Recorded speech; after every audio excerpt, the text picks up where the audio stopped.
We have witnessed the downfall of love. Love has fallen.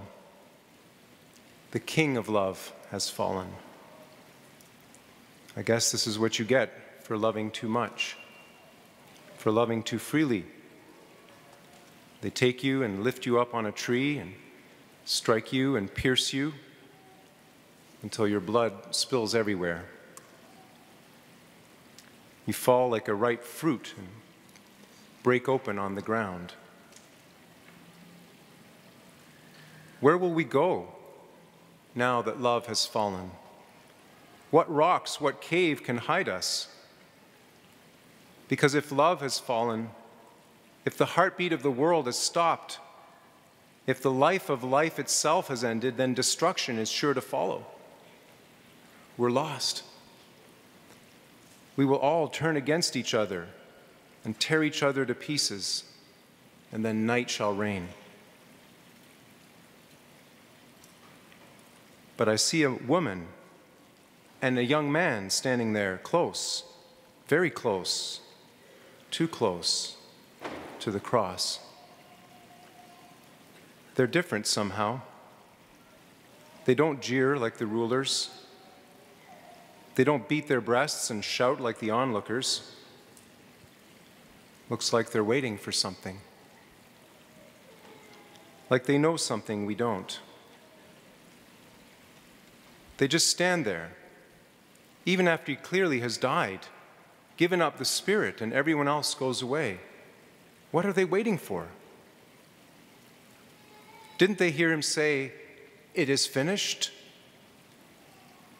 They stand there looking and leaning on each other, like mother and son, although they don't look related. What's that about? And now some soldiers come back to dispose of the bodies. There's a horrible thwacking sound as they break the legs of those two criminals who were still breathing. But they don't do that to the King of the Jews. No. Instead, one sticks his lance up through his ribs to pierce his heart. And some kind of reddish liquid gushes out. Not just blood, but water too. And it's as though this is the sign those two witnesses were waiting for, because they turn around and slowly walk away. And I can see their faces now. There's grief there for sure, but there's something else I can't quite place. Is it the beginning of a smile? She looks like she's holding a secret that could burst out of her at any moment. She knows something. She has that look that women get when they find out they're pregnant. But whatever it is, she's keeping the secret safe for now. She and her companion are walking very carefully down that hill. He wants to keep her safe, I can tell. It's as though when love fell, when the fruit fell to the ground and burst open, that woman caught something like a seed. Maybe love hasn't left us after all.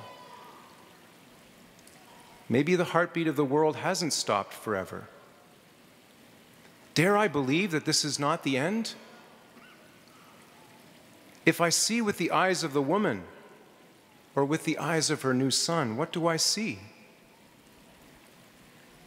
Not so much a downfall as a downpour. Love pouring down on us. Love pouring itself out on us. Blood and water coming down on our heads, not to condemn us, but to wash us, to clothe us, to nourish us. It's like a birth. The woman knows what that's like, doesn't she? And now she has a new son. Actually, millions of new sons and daughters. As many as the Father will draw. As many as will heed the call and come to the Son and be washed in the downpour of love that is the cross, and let themselves breathe in the Spirit that the King breathed out as he died, and be nourished at his banquet of love where he gives himself as food and drink to those who believe. If I hear with the ears of the woman, I don't hear the silence of the grave. I hear a heart beating that is stronger than death, stronger than hell, stronger than my sin and any sin.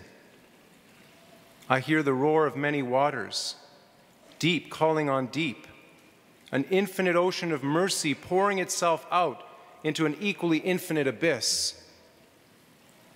And I know in my heart that the Lamb, the seed of the woman, has finally conquered.